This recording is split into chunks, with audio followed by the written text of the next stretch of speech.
그 한국방역협회에서 홍보국 차장을 하고 있고요. 지금처럼 처음 방역을 접하시는 분들이라든지 아니면 작년 이제 10월달 같은 경우에는 부산에 있는 방역회사들 한 200군데 정도 모아놓고 전문적인 내용이라든지 이런 쪽으로 강의를 지금 전공으로 하고 있고요.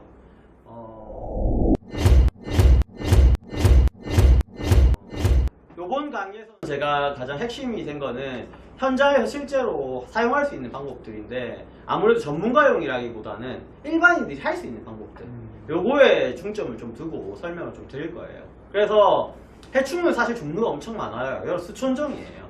근데 그 해충들이 실제로 다 볼 일이 잘 없기 때문에 가장 많이 볼 수 있는 해충 바퀴벌레는 모기, 쥐 이 순서대로 설명을 좀 드릴 겁니다. 해충들에 대해서 설명하기에 앞서서 오늘은 또 이제 실무 현장도 실무 이제 수업도 있고 다다음 주 월요일에 실무 수업도 있는데 이론적인 내용을 조금 설명을 드려야 돼요. 왜냐하면 약품에 대해서 주의사항도 있고 이제 안전에 대해서 주의사항도 있습니다.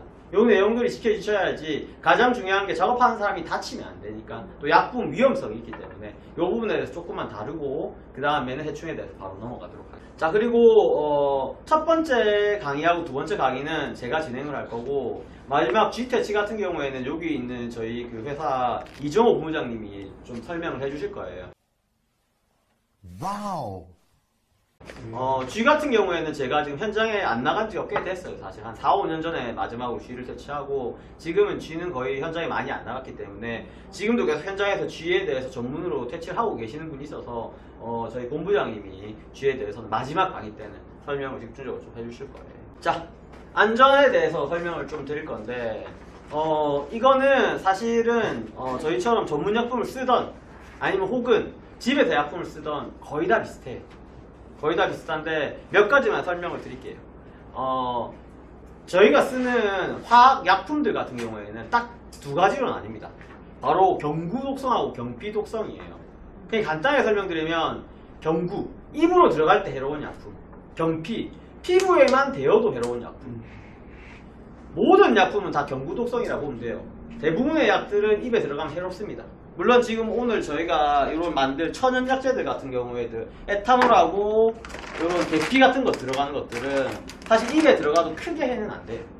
그렇지만 저독성이라고 하더라도 입에 넣으면 안 되겠죠, 당연히.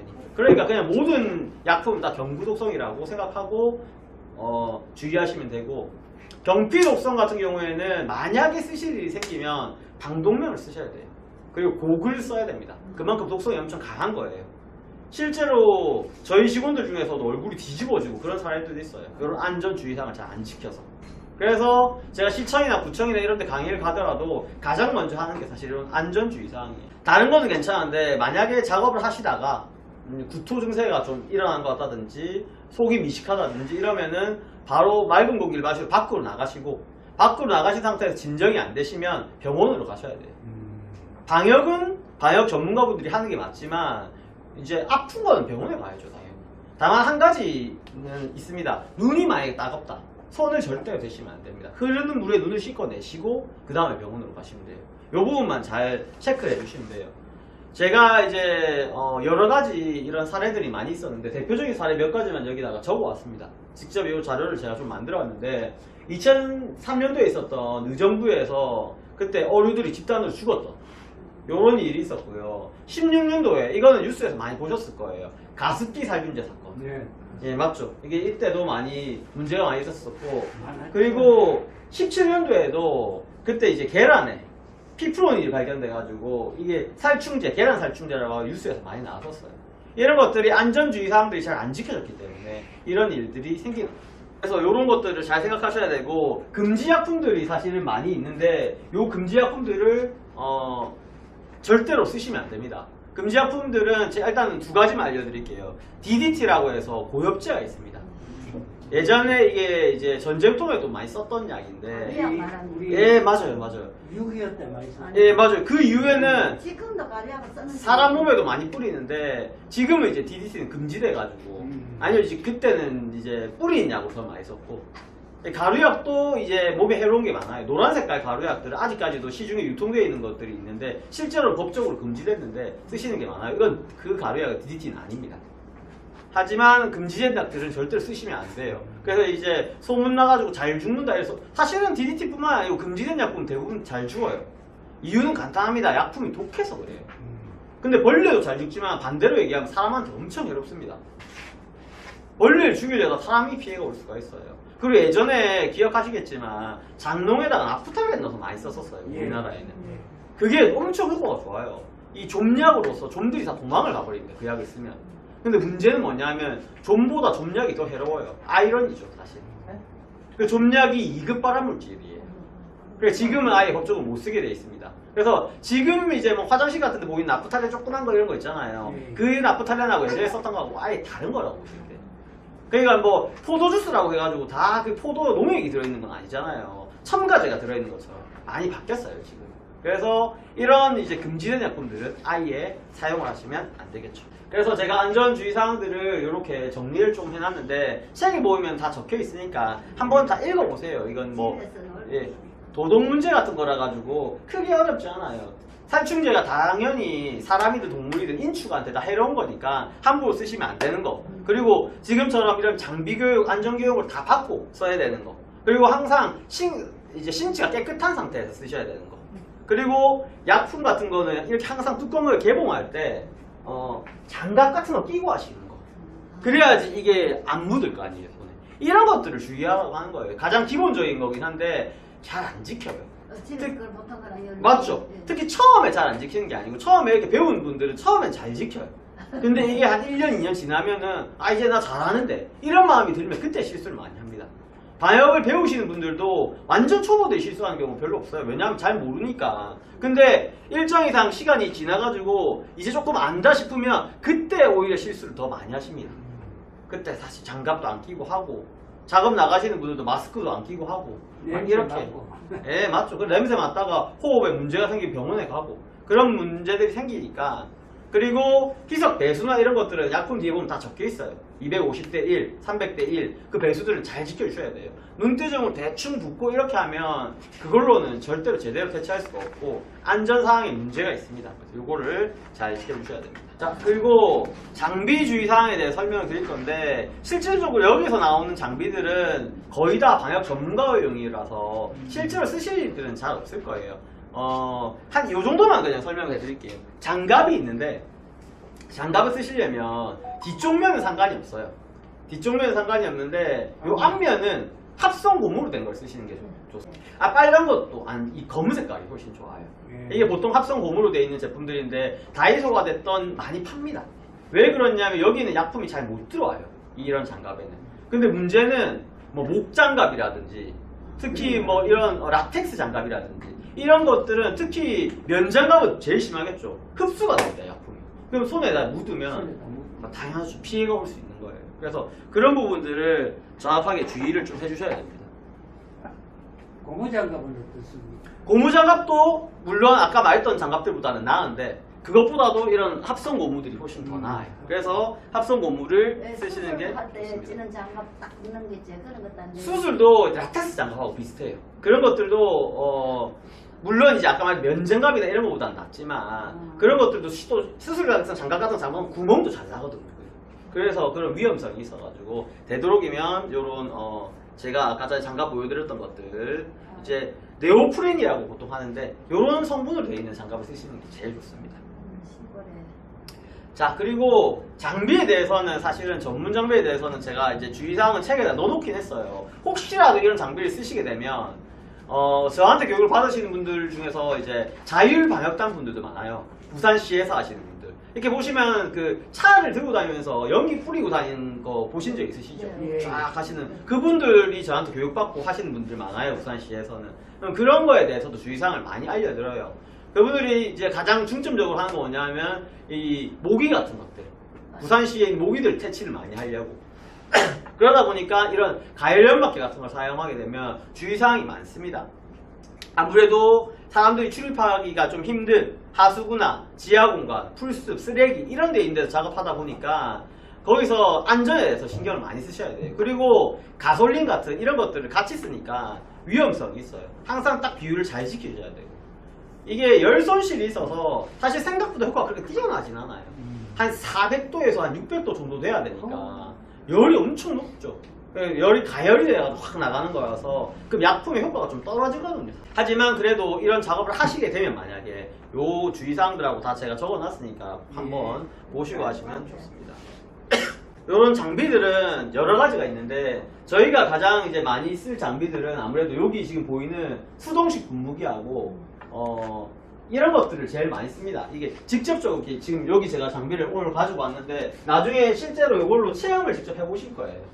약품도 지금 다 넣어가지고 약품 넣는 방법, 뿌릴 때 주의사항이나 이런 것들을 다 알려드릴 거거든요. 그래서 오늘은 시시성소를 2곳 정도 짰는데 앞에 요 실무 내용은 짧게 간략하게 하고 현장에 가가지고 실무 배우고 마지막에 와가지고 이 모기채 시대 천연약재가 있는데 요거는 다음 시간이 원래는 모기를 해야 되는데 이것만 먼저 좀 할 거예요. 왜 그러냐면 만드는데 시간이 좀 걸려요. 여기 보시면 제가 요 테이프로 다 막아놨는데 여기다 충분히 용량을 넣고 직접 넣어가지고 실제로 거의 천연약재에 가깝습니다. 진짜 해가 거의 없어요. 직접 먹거나 그러면 안 되겠지만 피부에 대여도 되느냐, 거기 실제로 뿌렸을 때도 효과가 있느냐.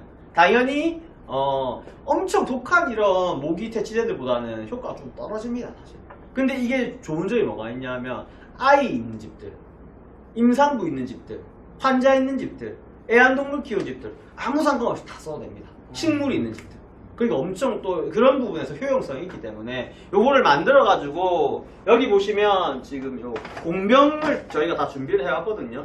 요거를 다음 시간에 다다음 주 월요일날 오시면 다 2개씩 담아가지고 여기 오늘 실습하신 분들은 그날 오시는 분들 기준으로 1인당 2개씩은 다 전부 드릴 거거든요. 그래서 한 개는 집에 직접 쓰시고 한 개는 주변에 지인분한테 선물해 주시고 그렇게 쓰시면 될 것 같아요. 자, 주로 어떤 데 많이 쓰입니까? 모기 대치할 때 좋아요. 집에서 아무래도 뭐 이거는 좀 많이 알려져 있긴 한데 모기들이 싫어해요. 계피 성분 자체를 기피하는 앞에 거예요. 해놓고 들어오더라 물에 따가. 맞죠. 아무래도 아무리 해도 모기가 아예 못 들어오는 건 아니에요. 그래서 모기 강의할 때 제가 다른 방법들도 같이 좀 알려드릴 거예요. 같이 하시면 좋은 방법들. 방충망을 사용하는 방법도 있고, 그리고 거름망을 사용하는 방법도 있고, 그런 것들도 같이 알려드릴 거예요. 그걸 다 같이 하면 좀 힘들더라도 많이 줄어듭니다, 모기가. 완전히 없어진다 이렇진 않아요. 근데 막 모기한테 하루에 10방씩 물리던 집들도 한두 방밖에 안 물려요. 훨씬 그러면 쾌적하겠죠. 그래서 물론 다른 방법들을 쓰면 포집기 쓰는 방법도 있고 아니면은 모기장 안에서 자는 방법도 있고 방법들은 다양하게 있는데 그거는 오늘 이제 바퀴벌레 설명 드릴 거니까 모기를 다룰 때 다시 설명을 좀 드리도록 할게요.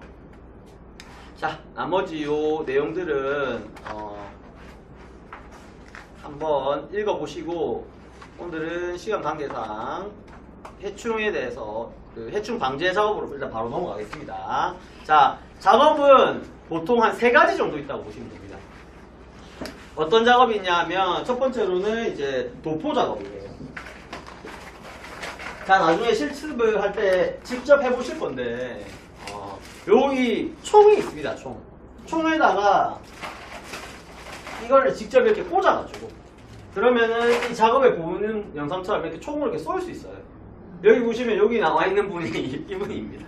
그래서 직접 이렇게 사용해가지고 하는 방법을 이따가 설명할 때 자세하게 설명을 좀 해드릴 거고요. 그 다음에 이제 분무 작업 같은 경우에도 좀 이따가 실습 때 2개 가지고 조를 2조로 나눠가지고 한 번씩 다 해보실 거예요. 그리고 원래는 15명 정도 생각해가지고 저희가 들고 왔기 때문에 지금 인원이 좀 줄어서 오히려 배우시는 분들은 더 빠르게 많이 배울 수 있습니다.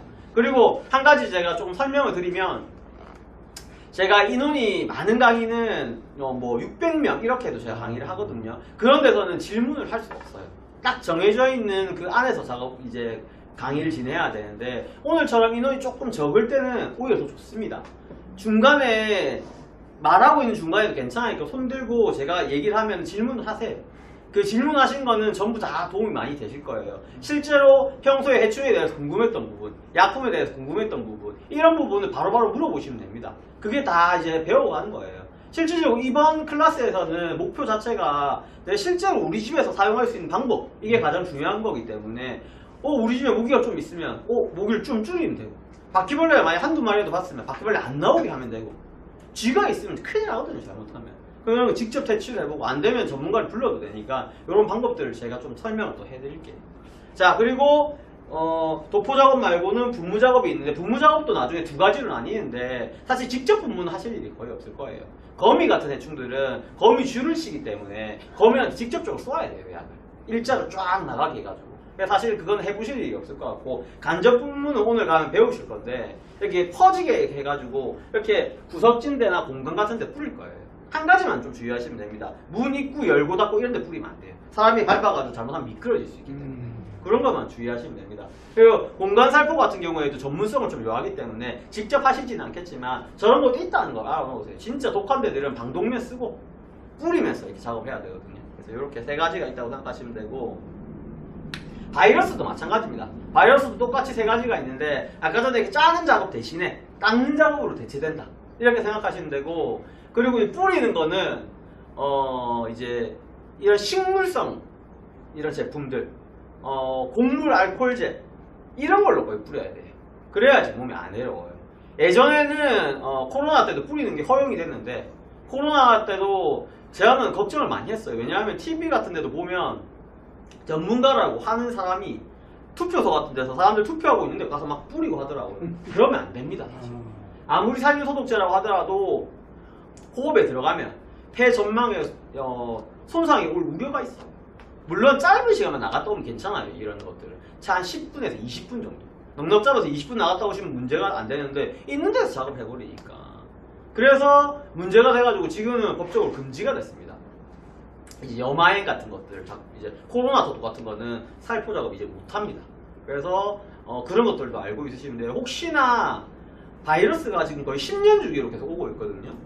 메르스나 사스 같은 거는 사실은 이제 5단계예요, 5단계. 6단계가 되면 세계적으로 유행이 되는 건데, 저희가 팬데믹이라고 하는데 이 사태를, 코로나 이전에 팬데믹은 뭐가 있었냐면은 2009년도에 신종플루가 있었어요.